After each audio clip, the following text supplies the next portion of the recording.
तो गाइस जिस एनिमे की शुरुआत एक मिथिकल एरा से होती है जहां पर डीमन किंग ने बाकी 4 रेसेस पर अटैक कर दिया था और एक जंग चालू कर दी थी। और इस डीमन किंग ने काफी सारे गॉड्स, ह्यूमंस और फेरीज का काम तमाम कर दिया था और पूरे वर्ल्ड में अपना कब्जा जमा लिया था। पर एक दिन उसे लगता है कि इस वर्ल्ड में काफी सालों से वॉर चल रही है जिसकी वजह से यहाँ पे पीस की कमी है और उसे इस वर्ल्ड में पीस लाना पड़ेगा। पर इसका रास्ता था कि उसे अपनी जान देनी पड़ेगी, तो वो खुशी खुशी अपनी जान इस वर्ल्ड के पीस के लिए कुर्बान कर देता है। पर वो मरने से पहले अपने ऊपर एक स्पेल कास्ट करता है जिसमें कि वो 2000 साल बाद रीइंकार्नेट होगा एक पीसफुल एरा में। और अब कहानी आती है डेलगेटा नाम के एक डीमन टाउन में जहाँ पर डीमन किंग्स एकेडमी नाम का एक इंस्टीट्यूशन खुला है जिसमें कि डीमन किंग के डिसेंडेंट्स को ट्रेन करा जाता है। और इसमें सेलेक्ट होने के लिए एक एंट्रेंस एग्जाम देना पड़ता है और देखते देखते एंट्रेंस एग्जाम का भी दिन आ जाता है जहाँ पर हम एक लड़की को देखते हैं जिसका की नाम था मिशा नेक्रोन, जो कि काफी नर्वस होती है। तो वो एकेडमी के गेट की तरफ जा रही होती है, तभी उससे कोई टकरा जाता है और उसका लेटर गिर जाता है। सारे उसे इग्नोर करके जा रहे थे और उसे लेटर उठाने में भी काफी डर लग रहा था। तभी उसके सामने से एक लड़का आता है जो कि उसका लेटर उठाकर उसे देता है और वो लेटर पर उसका नाम भी पढ़ता है जो कि होता है मिशा नेक्रोन। लड़का अपना भी इंट्रोडक्शन देता है कि मेरा नाम है अनुस वोल्डी गॉड। और तभी पीछे से एक आवाज आती है और उन दोनों के पेरेंट्स उन्हें चीयर अप कर रहे होते हैं। तभी वे दोनों एम्बैरेस होकर सीधा एकेडमी में एंटर करने लग जाते हैं और एंट्रेंस के रास्ते पर अनुस और मिशा चल रहे होते हैं। तभी एक और लड़का सामने आता है जो कि होता है ज़ैपेस इंडू और ये एक नोबल फैमिली से बिलोंग करता है, जो कि इन दोनों कॉमनर्स को देखकर काफी गुस्सा हो जाता है और इन्हें बोलता है कि तुम दोनों यहाँ पर क्या कर रहे हो, तुम दोनों तो कॉमनर्स हो, तुम्हें तो यहाँ पर कोई जगह भी नहीं मिलनी चाहिए, एंट्रेंस एग्जाम दोगे तुम यहाँ पर। आनोस चुपचाप वहाँ से चला जाता है बिल्कुल उसे इग्नोर कर, जिसे देखकर ज़ैपेस को काफी गुस्सा आता है और वो बोलता है लग रहा है तुम मुझसे लड़ना चाहते हो। और वो एक फायर मैजिक को यूज करता है जिससे कि वो आनोस पर अटैक करने वाला होता है। पर तभी अचानक से हवा में ही उसकी जो फ्लेम थी वो गायब हो जाती है और वो हैरान हो जाता है और आनोस से पूछता है तुम्ही ने कुछ किया है ना, जल्दी जल्दी बता तुमने क्या किया मेरी फ्लेम्स के साथ। तो आनोस बोलता है मैंने तो बस सांसें ली थी पर तुम्हारी फ्लेम्स इतनी कमजोर थी कि मेरे सिर्फ सांस लेने से वो गायब हो गई। और वो लड़का काफी एम्बैरेस हो जाता है। तो वहाँ से वे एग्जाम हॉल की तरफ बढ़ते हैं जहाँ पर एक अनाउंसमेंट होती है कि प्रैक्टिकल एग्जाम शुरू होने वाले हैं। और आनोस को पता चलता है कि पहला राउंड एक ड्यूएल होगा जिसमें कि हर एक कैंडिडेट को लड़ना पड़ेगा और जो भी बंदा इसमें हारेगा उसे एकेडमी में एंट्री नहीं मिलेगी। और आनोस का ही फर्स्ट मैच होता है जिसमें कि उसके सामने वापस से वो ज़ैपेस आ जाता है और इस बार वो एक डिमोनिक आर्मर पहने हुए था जो कि मैजिक को ब्लॉक करता है और उसके हाथ में एक फ्लेमिंग स्वॉर्ड थी जो कि उसके परिवार का ट्रेजर था। और फिर वो आनोस को देखकर बोलता है तुमने मेरे गेट पर काफी बेइज्जती करी पर अब तुम मेरा कुछ नहीं बिगाड़ सकते क्योंकि तुम ये स्वॉर्ड देख रहे हो, ये मेरी मैजिकल पावर्स को एम्पलीफाई कर देती है। पर आनोस मुस्कुराते हुए कहता है देखो जैसे कि 0 × 100 0 ही होता है, वैसे तुम्हारे जो कमजोर सा मैजिक ना। और ये सुनकर ज़ैपेस को काफी गुस्सा आता है और वो आनोस के ऊपर फ्लेम से अटैक करता है, लेकिन वापस से उसकी सारी फ्लेम्स हवा में ही बुझ जाती है। सब लोग शॉक्ड हो जाते हैं पर आनोस कहता है चलो थोड़ा मजा बढ़ाते हैं वरना ये पूरा वन साइडेड हो जाएगा। तो मैं यहाँ से हिलूंगा भी नहीं ना मैजिक यूज करूंगा, तुम चाहो तो उस वर्ड से मेरा कम तमाम कर सकते हो, अभी भी तुम्हारे पास मौका है। और ज़ैपेस भी बोलता है लग रहा है तुम्हें मुझसे डर लगता है, जब भी तुम अपनी हार मान रहे हो। और जैसे वो उसके ऊपर अटैक करने बढ़ता है तभी उसे अपने सर के अंदर एक हार्ट बीट की आवाज आने लग जाती है और उसके ऑर्गन्स एक एक करके फटने लगते हैं। आनोस बोलता है ये सिर्फ मेरी हार्ट बीट है और ज़ैपेस घुटनों पे आ जाता है पर वो फिर भी हार नहीं मानता। तो आनोस उसके ऊपर पैर रखता है पर फिर भी ज़ैपेस बोलता है मैं अभी भी गिव अप नहीं करूंगा। और आनोस एक फिंगर स्नैप करता है जिससे कि उसकी बॉडी के चीथड़े उड़ जाते हैं और एग्जामिनर्स डर कर कहते हैं ये थोड़ा ज्यादा नहीं हो गया। पर फिर आनोस उसे वापस से रिवाइव कर देता है और बोलता है अब तुम जल्दी से सरेंडर करोगे, लेकिन ज़ैपेस फिर से उसकी इंसल्ट करता है और आनोस उसे फिर मारकर फिर रिवाइव करता है और फिर मारता है फिर रिवाइव करता है और फिर उसे फिर मारता है फिर रिवाइव करता है फिर मारता है फिर रिवाइव करता है। ये प्रोसेस काफी बार रिपीट होता है। ऑडियंस को स्टार्टिंग में तो मजा आ रहा था लेकिन अब उन्हें ये प्रोसेस देखकर काफी डिस्गस्टिंग की फीलिंग आती है। तभी बीच में ज़ैपेस चिल्लाता है प्लीज बस करो, अब तो फाइट एंड हो गई ना, मैं अपनी हार मानता हूँ। तभी एक एग्जामिनर आता है और आनोस को प्रेज करते हुए कहता है कि तुमने रूल्स को चैलेंज करने की हिम्मत दिखाई है, वाओ। और फिर जो विनर्स होते हैं उनका सेकंड फेज स्टार्ट होता है जिसमें कि इनकी मैजिकल पावर्स को इवेल्युएट करा जाएगा। सारे बच्चों को इस क्रिस्टल पर हाथ रखना है जिससे कि ये क्रिस्टल सबका माइनस स्कोर बताएगा। और आनोस मिशा को बोलता है मैं तुम्हारा स्कोर देखने के लिए काफी इंटरेस्टेड हूँ। और फिर जैसे मिशा उस पर हाथ रखते तो मिशा का स्कोर वाकई में सबसे हाईएस्ट आता है, लेकिन जब आनोस की बारी आती है तो वो क्रिस्टल पे 0 शो होता है और वो टूट जाता है। सब शॉक में हो जाते हैं और आनोस का स्कोर 0 मान लिया जाता है। लेकिन मीशा समझ जाती है कि आनोस की पावर इतनी ज्यादा थी कि ये क्रिस्टल भी उन्हें मेजर नहीं कर पाया। अब अगला टेस्ट स्टार्ट होता है जिसमें कि डीमन किंग के बारे में कुछ क्वेश्चंस पूछे जाएंगे, पर आनोस को लगता है ये सब तो कुछ ज्यादा इजी लगता है। अब फिर धीरे धीरे करके बाकी टेस्ट भी खत्म होते हैं और मीशा अकेडमी के बाहर आनोस का वेट कर रही होती है और आनोस उसे अपने वेट करते देखकर उसे इनवाइट करता है अपने घर पर, क्योंकि ये इसकी पहली फ्रेंड बनी है। और फिर वे दोनों जाने लगते हैं, लेकिन आनोस उसका हाथ पकड़कर एक टेलीपोर्टेशन मैजिक यूज करता है और मीशा हैरान हो जाती है क्योंकि ये एक ऐसा स्पेल है जो कि मिथिकल एरा में गायब हो गया था। लेकिन आनोस बस एक स्माइल करता है और फिर घर पे पहुंचने के बाद उसकी माँ उस पर काफी प्राउड होती है क्योंकि उसने बस एक ही महीने में एग्जाम भी पास कर लिया। और फिर आनोस अपने मम्मी पापा को मीशा का इंट्रोडक्शन देता है और उसकी मम काफी शॉक हो जाती है। गर्लफ्रेंड, मेरा बेटा अभी एक ही महीने का और ये अपनी बंदी ले आया। पर मीशा को उनकी कोई भी बात समझ में नहीं आती और डिनर टेबल पे आनोस की मम उससे पूछते हैं, मीशा क्या तुम मुझे बता सकते हो कि तुम्हें आनोस के बारे में क्या पसंद है? तो वो बोलती है वो काफी काइंड है और उसने मेरा लेटर उठाया था। और उसके पापा अपने बेटे पर काफी प्राउड कर रहे होते हैं और उसकी मम भी खुश हो जाती है। अब डिनर के बाद आनोस मीशा को घर छोड़ने जाता है और पूछता है कि उसके फादर क्या करते हैं।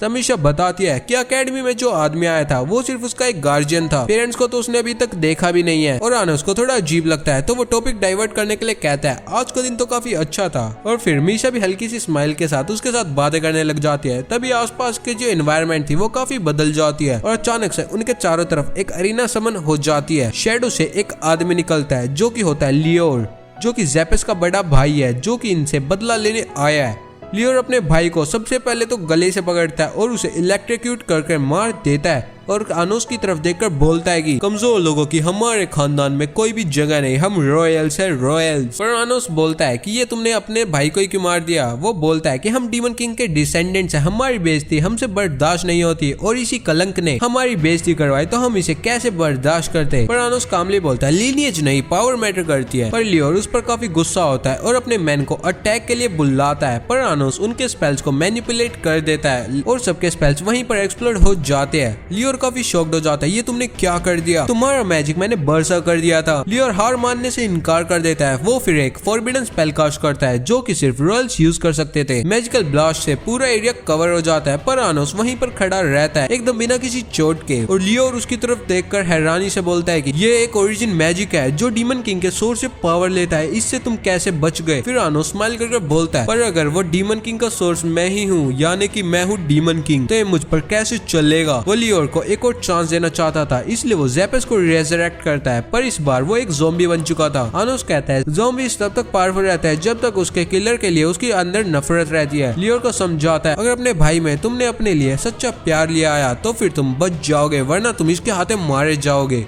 लियोर चिल्लाता है जेपेस। उनके बीच यादें फ्लैश होती है पर अगले ही मोमेंट बूम, पूरा फील्ड एक्सप्लोड हो जाता है और दोनों वहां पर मर जाते हैं। आनोस काफी डिसअपॉइंटेड होता है कि इस एरा के लोगों को बॉन्ड्स का मतलब भी समझ में नहीं आता, इनके बॉन्ड्स काफी कमजोर है। और वो मैजिक से सब कुछ इरेज कर देता है और मीशा को प्रोटेक्ट करता है। फिर मीशा पूछती है तुम क्या मुझे बता सकते हो तुम कौन हो? तब आनोस बोलता है मैं ही हूँ असली demon king of tyranny, Anos Voldigoad. Flashback आता है मिथिकल एरा में जहाँ पर आनोस और हीरो कैनन के बीच में। एक फ्लैशबैक आता है मिथिकल एरा में जहां पर आनोस और हीरो कैनन एक दूसरे के आमने सामने खड़े थे और हीरो कहता है मैं तुझे मारकर इस वॉर को खत्म कर दूंगा। पर आनोस कामली बोलता है तुम्हें क्या लगता है मेरे मरने से वॉर खत्म हो जाएगी? वॉर जब तक खत्म नहीं होगी जब तक ह्यूमंस किसी और दुश्मन को नहीं ढूंढते। अभी तो उन्होंने डीमंस को अपना दुश्मन बना रखा है इसलिए वो सिर्फ डीमन से लड़ रहे हैं। जब उन्हें और कोई मिल जाएगा तो वो उसके साथ अपनी वॉर स्टार्ट कर देंगे। और आनोस उसे बोलता है कि आनोस को पीस चाहिए और उसकी बात पर विश्वास कर दोनों मिलकर एक बैरियर को क्रिएट करते हैं जो कि ह्यूमंस और डीमंस की रेलम को अलग करेगा। और इस बैरियर में जो आनोस है वो अपना लाइफ फोर्स डाल देता है और फिर जो हीरो होता है वो उसकी कोर को स्टैब कर आनोस को मार देता है। और आनोस मरने से पहले मुस्कुराता है और कहता है कि अगले जन्म में हम दोनों दोस्त बनेंगे। और फिर अचानक से आनोस के मरते चारों रेलम एक दूसरे से अलग हो जाती है और एक काफी पावरफुल बैरियर बन जाता है। और 2000 साल बाद आनोस नई दुनिया में जन्म लेता है जहाँ पर उसके पेरेंट्स उसका नाम रखने वाले होते हैं। तभी आनोस खुद बोलता है मेरा नाम है आनोस। और ये बच्चा एक ही महीने में अपनी टीनेज में भी आ जाता है। और अगली सुबह जब आनोस स्कूल में जाता है तो मीशा उसे देखकर कहती है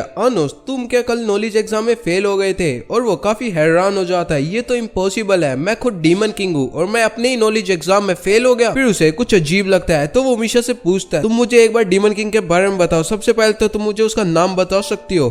पर मिशा बोलती है हमें उसका नाम लेना अलाउड नहीं है। तो आनोस बोलता है तुम अपने माइंड में सोचो, मैं अपने आप पता लगा लूंगा। और जब आनोस मिशा के दिमाग में झांकता है तो उसे पता चलता है आजकल सभी लोगों को डीमन किंग का नाम आवोस डेलिविया बताया गया है। और आनोस सोचता है मेरा नाम हिस्ट्री में कैसे बदल गया। मिशा समझाती है हो सकता है तुमसे कोई गलती हो गई हो, पर आनोस को पूरा यकीन था उसका नाम चेंज हो ही नहीं सकता जब तक किसी ने पास्ट के साथ कुछ छेड़छाड़ ना करी हो। तभी उनके पास से एक स्टूडेंट गुजरती है जो कि होती है साशा नेक्रोन, और ये मिशा की बड़ी बहन होती है और ये मिशा की ट्विन सिस्टर होती है। और मिशा बोलती है कि ये मेरी बड़ी बहन है। और आनोस उसकी ड्रेस देखकर बोलते ये तो रॉयल है, तो तुम इन सारे कॉमनर्स के बीच में क्यों बैठी हो। तब मिशा बताती है कि इनके जो एल्डर्स हैं उन्होंने हमेशा से मिशा को मिक्स ब्लड माना है, इसलिए ये मिक्स ब्लड के बीच में ही बैठती है। अब तभी उनकी क्लास टीचर एमिलिया आ जाती है जो कि क्लास को स्टार्ट करती है। वो बताती है कि आज हम देखेंगे एक स्पेल जो कि मिथिकल एरा में डीमन किंग यूज करते थे ताकि वो बाकी रेसेस को हरा सके। इसके थ्रू जो किंग होता है वो अपने कुछ सर्वेंट्स को चूज करता है और अपनी पावर्स को उनके साथ शेयर करता है, और सर्वेंट्स भी उनकी पावर्स के साथ शेयर करते हैं। और फिर वो एक अनाउंसमेंट करती है आज से ठीक एक हफ्ते बाद हम एक ड्यूल करेंगे, तो सबसे पहले तुम अपनी क्लास के कैप्टन्स को चूज कर लो। और काफी सारे रॉयल्स अपना हाथ उठाते हैं और तभी मिक्स ब्लड्स के बीच में से सिर्फ आनोस ही अपना हाथ उठाता है। और टीचर उसे देखकर कहती है तुम इस ड्यूल के लिए एलिजिबल नहीं हो, हाइब्रिड स्टूडेंट्स को परमिशन नहीं मिलती। पर आनोस बोलता है मैं यहाँ पर सबसे बेस्ट हूँ और मैं इस बात को साबित भी कर सकता हूँ। और फिर टीचर बोलते चलो अगर तुमने प्रूव कर दिया कि तुम यहाँ पर सबसे ज्यादा काबिल हो तो फिर मैं तुम्हें ड्यूल करने को अलाउड कर दूंगी। फिर आनोस आगे आता है और उस सर्कल की तरफ देखकर कहता है ये फ्लॉड है, और फिर उसके अंदर एक चेंज करता है। और फिर टीचर एमिलिया भी हैरान हो जाती है क्योंकि आनोस ने सिर्फ एक ही चेंज करा था और वो जो सर्कल है वो 10 गुना ज्यादा पावरफुल बन गया था। और फिर टीचर को मजबूरन अलाउ करना पड़ता है। और फिर सभी कैप्टन्स को इंट्रोडक्शन करने के लिए कहा जाता है जिसमें सारे कैप्टन्स अपना अपना इंट्रोडक्शन करते हैं। और आनोस भी अपने आप को इंट्रोड्यूस करता है, मेरा नाम है आनोस वोल्डिगोर्ड और मैं हूँ डीमन किंग, और जिस डीमन किंग को तुम अभी जानते हो वो एक फेक है। अब ड्यूल का दिन आता है और स्टूडेंट्स के ग्रुप्स बनते हैं। सब साशा की टीम में जाना चाहते थे क्योंकि ये एक काफी पावरफुल लड़की है। तभी वहाँ पर आनोस के पास आती है एक मीशा नाम की लड़की। फिर साशा आनोस के पास आकर कहती है तेरे पास तो सिर्फ एक ही मेंबर है और वो भी मेरी एक डॉल है। पर आनोस बोलता है तुम्हें लगता है कि डॉल्स के पास सोल नहीं होती, अगर मेरी नजरों में देखा जाए तो मीशा तुमसे काफी स्ट्रॉन्ग है। और साशा उससे काफी गुस्सा होती है और अपनी आइज ऑफ डिस्ट्रक्शन यूज करती है। तुम्हारे अंदर अंडर एस्टिमेट करने की आदत काफी बुरी है। और आनोस भी अपनी आइज ऑफ डिस्ट्रक्शन को फ्लेक्स करता है। और फिर आनोस उसे कहता है तुम काफी पावरफुल लगते हो, तुम क्यों ना मेरी टीम ज्वाइन कर लो मीशा के साथ। साशा बोलती है मैं उसे सिस्टर नहीं मानती। क्लास के बाद साशा आनोस से मिलती है बैटल के लिए एक नई कंडीशन के लिए, और आनोस को कहती है अगर वो हार गया तो वो उसकी टीम को ज्वाइन करेगा। पर आनोस बोलता है अगर तुम हार गई तो तुम भी मेरी टीम को ज्वाइन करेगी। और फिर ये दोनों एक दूसरे का प्रपोजल एक्सेप्ट कर लेते हैं। अब टीम बैटल स्टार्ट होता है। फॉरेस्ट में दोनों टीम्स एक दूसरे के आमने सामने होती है। साशा एक पैक्ट बनाती है बैटल्स के रूल्स फिक्स करने के लिए। गोल है कि एनिमी के लीडर को हराना है। और मिशा आनोस से पूछती है कि प्लान क्या है, और आनोस स्माइल करके बोलता है चलो एक सरप्राइज को प्रिपेयर करते हैं। इसके बाद वो मीशा को 3 कैसल्स क्रिएट करने के लिए बोलता है। और साशा सोचती है कि ये सब तो बस एक इल्यूजन है और ये अपना टाइम वेस्ट कर रहे हैं। अगर ये दोनों ही है एक टीम में तो क्यों ना हम पहले अटैक कर दे। लेकिन तभी वो देखते हैं कि आनोस सीधा उनके कैसल की तरफ बढ़ रहा है। वो उसे काफी ओवर कॉन्फिडेंट सोचकर सोचती है कि मैं क्यों ना इसको एक पनिशमेंट दूं, पर आनोस कहता है ये काम नहीं करेगा। और वे सब हैरान हो जाते हैं कि ये हमारी बातें कैसे सुन रहा है। और आनोस मुस्कुराता है तुम्हारा इंस्क्रिप्शन स्पेल बच्चों का खेल था। साशा सोचती है कि एक आदमी उनके डिफेंस को क्रॉस नहीं कर सकता, लेकिन आनोस कैसल को अपने एक हाथ से उठा लेता है। पूरा महल हवा में होता है और फिर आसमान में वो उसे थ्रो कर देता है। अगर तुम्हारे अंदर दम हो तो बिना चोट के लैंड करके दिखाओ। और फिर एक ही पल में कैसल ब्लास्ट हो जाता है, सब लोग जख्मी हो जाते हैं। लेकिन साशा अभी भी रेडी है आनोस से लड़ने के लिए। वो कहती है चलो मिलकर जियो ग्रेस को यूज करते हैं। ये है सबसे ज्यादा पावरफुल फायर मैजिक जिसमें काफी सारे डीमंस एक साथ मिलकर एक स्पेशल मैजिक को यूज करते हैं जो कि सबसे ज्यादा पावरफुल होता है। फिर सारे लोग मिलकर अपने मैजिक को कंबाइन करते हैं और एक बड़ा सा फायर कैनन बनाते हैं। वो आनोस पर फुल फोर्स से फायर करते हैं, लेकिन आनोस एक छोटी सी फ्लेम से उनके स्पेल को तोड़ देता है। वो फ्लेम सब बैरियर्स को तोड़ते हुए उन तक पहुंच जाती है और कैसल को वापस से उड़ा देती है। साशा खड़ी होने की कोशिश करती है और आनोस उसके सामने आता है। वो सोचती है कि ये कैसे पॉसिबल है, एक ही आदमी ने जियो ग्रेस कैसे यूज कर ली। तभी आनोस शांति से कहता है मैंने तो जियो ग्रेस यूज ही नहीं करी है, तो सबसे वीकेस्ट फायर स्पेल है। लेकिन क्योंकि आनोस का पावर लेवल उनसे काफी गुना ज्यादा है तो इसका वीकेस्ट स्पेल भी इनके जो पैक्ट बनाए हुए स्पेल से काफी पावरफुल है। और अब मजबूरन मिशा को आनोस का स्लेव बनना पड़ेगा। पर आनोस कहता है ये सब मैंने तुम्हें अपना स्लेव बनाने के लिए नहीं कहा, पर मुझे तुम्हारी आंखें काफी ब्यूटीफुल लगती है। फिर सब आनोस के घर आते हैं और आनोस की माँ उस पर काफी प्राउड फील करती है। पापा सोचते हैं मेरे बेटे की दो बंदियां हैं। डिनर होता है और काफी हंसी मजाक के साथ वे खाना खाते हैं। और पहली बार साशा खुश लग रही होती। खाना खाने के बाद आनोस उन दोनों बहनों को घर छोड़ने जाता है और मीशा के घर के अंदर जाने के बाद साशा उसे रोकती है और कहती है थैंक्स, तुम्हारी वजह से मैं मीशा से फिर से जुड़ पाई, वरना हम दोनों हमेशा लड़ते रहते। और फिर वो आनोस से एक सवाल पूछती है, अगर तुम्हारा फेट पहले से लिखा हो तो तुम क्या करोगे? आनोस सिंपली कहता है मैं अपना फेट ही बदल दूंगा। साशा उससे इम्प्रेस हो जाती है और फिर आनोस वहाँ से चला जाता है। रात को साशा और मीशा दिल से बात करते हैं। साशा मीशा से माफी मांगती है, मैं कभी भी अच्छी सिस्टर नहीं थी, और मीशा कहती है मैं गुस्सा नहीं हूँ, और दोनों गले मिलकर अपने पास्ट को भुला देते हैं। अगली सुबह अकेडमी में आनोस को पता चलता है कि कल साशा का बर्थडे है। मीशा उसके लिए गिफ्ट सोचती है और तभी साशा आके कहती है हम एक टीम है। और जब आनोस बताता है कि उसने उसके पुराने टीममेट्स को रिजेक्ट कर दिया, सब शॉक्ड हो जाते हैं और वो कहता है वे लोग यूजलेस है। क्लास स्टार्ट होती है और टीचर अनाउंस करती है कि डीमन किंग इस साल रीइंकार्नेट होने वाला है, आज स्पेशल क्लास होगी। एक एल्डर उन्हें आकर मैजिक को सिखाएगा। वो एल्डर होता है ईविस नेक्रोन और आनोस तुरंत उसे पहचान जाता है और आनोस उसकी तरफ देखकर कहता है क्या भाई, ओ भाई याद हो ना मैं तुम्हें? और ईविस कहता है 2000 साल पुरानी मेमोरीज सारी मेरी गुम हो चुकी है, अगर मैं तुम्हें जानता भी होगा तो मैं तुम्हें पहचान नहीं सकता। और आनोस भी अपनी पावर से उसकी मेमोरीज को जगाने की कोशिश करता है और सारे शॉक्ड हो जाते हैं, पर वो रियलाइज करता है सब कुछ बदल चुका है। 2000 साल पहले की कहानी वो रीराइट हो चुकी है। सब लोग समझते हैं कि डीमन किंग ऑफ टिरानी कोई और था, आनोस नहीं बल्कि आवोस डेलिविया। आनोस समझता है कि किसी ने पास्ट के साथ छेड़खानी करी है और सबको यादें मिटा दी है।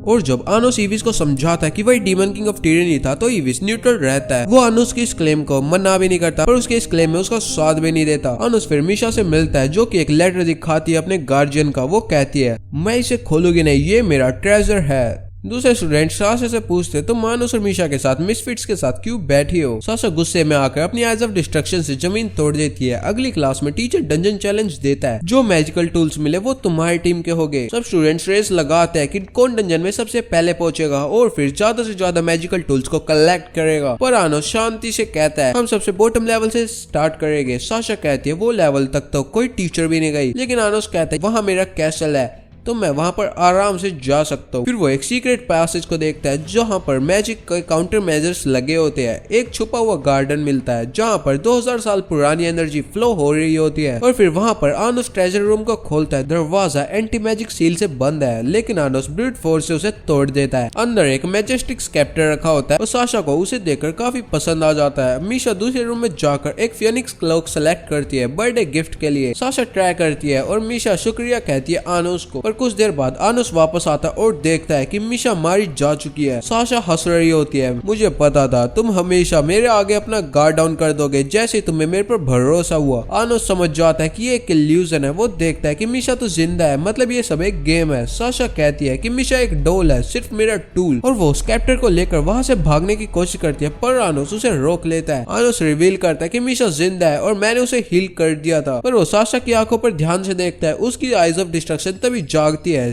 जब उसके इमोशंस पीक होते हैं। लेकिन जब उसने मीशा को बिट्रे करा आंखें काफी क्वाइट थी, यानी कि ये रियल साशा नहीं थी। मीशा सच बताती है मैं साशा की कॉपी हूँ और आज रात 12 बजे मैं मिट जाऊंगी। 2000 साल पुराना स्पेल था जिसमें कि एक इंसान को 2 हिस्सों में बांटा गया था और वो केवल 15 साल तक जिंदा रह सकते थे। साशा और मीशा एक ही सोल के 2 हिस्से है और आनोस उसे गले लगाता है तुम बेवकूफ हो, जीने की हिम्मत रखो। इधर साशा एक मैजिक चैलेंज सेट करती है। वो कहती है अगर आनोस मेरे सर्कल को एक्टिवेट करे तो मैं मीशा के सवालों का जवाब दे दूंगी। आनोस एक्सेप्ट करता है और उसके स्पेल को डेस्टिनी को एक्टिवेट करता है। फ्लैशबैक्स दोनों की बचपन की यादें, जब सब साशा से डरते थे बस मीशा ही थी जो उसकी आंखों में देखती थी। साशा एक स्पेल बनाते हैं जिससे कि मीशा ओरिजिनल बन सके और वो चाहती है कि मीशा उसे रिजेक्ट करे ताकि वो पुराना स्पेल चल सके और ये दोनों मर्ज हो जाए। पर मीशा कहती है मैं तुमसे नफरत नहीं करती, मैं तुमसे प्यार करती हूँ। साशा रोते हुए कहती है प्लीज मुझे रिजेक्ट करो, मुझे नहीं चाहिए ये सब, मुझे नहीं चाहिए कि तुम मिट जाओ। पर मीशा कहती है मैं मिटूंगी नहीं, मैं हमेशा तुम्हारे साथ रहोगी। पर आनोस कहता है नहीं, अभी मिरेकल होना बाकी है, मैं पास्ट बदल दूंगा और तुम दोनों को एक साथ जीने दूंगा। और यही से शुरू होता है एक नया चैप्टर जहाँ पर आनोस इन दोनों की डेस्टिनी को बदलना स्टार्ट करेगा। क्या आप लोगों को लग रहा है कि आनोस इन दोनों की डेस्टिनी को बदल सकता है? अगर हाँ तो आप इस वीडियो को लाइक करो, चैनल को सब्सक्राइब कर दो ताकि अगली वीडियो में हम जान सके कि आनोस इन दोनों की डेस्टिनी को कैसे बदलेगा। और हाँ, इस चैनल को भी सब्सक्राइब कर लेना और अपने किसी दोस्त के पास भी शेयर कर देना। Till then bye bye.